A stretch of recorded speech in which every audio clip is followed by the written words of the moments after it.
what really makes harmonization important is that, like, whenever you are playing songs, yeah, you don't want to sound like how the singer is actually singing the thing, right?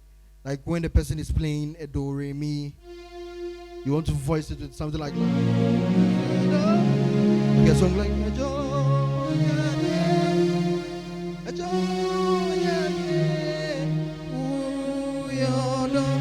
so instead of playing, the thing is do, then do, ti, do. So instead of just playing do, re, mi like normal chords, playing like do.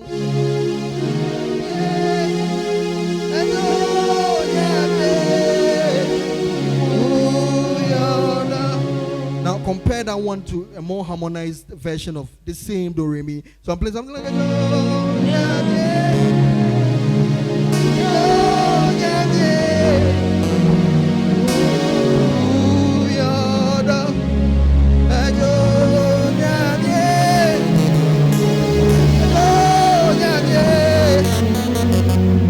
okay. So you realize that the harmonized one, I voiced the do, re, mi.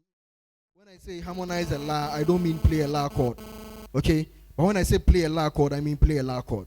But when I say harmonize a la, I'm talking about something which is totally different.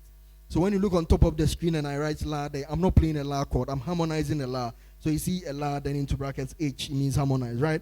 Now, so in C sharp, our la is B flat minor, okay? So it consists of the 6, the 1, and the 3, okay?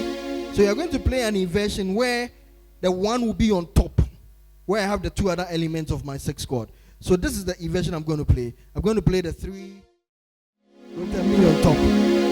When it comes to 2, there are so many ways you can voice a 2. Number 1, you can play a normal root inversion of a 5 to voice your 2.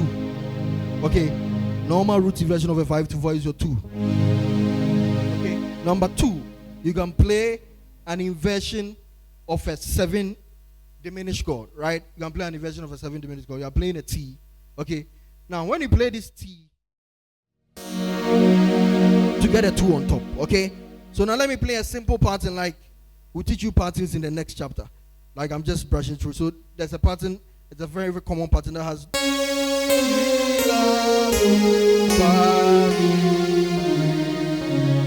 Okay, so in this case, that's how I'm going to play. I'm going to play.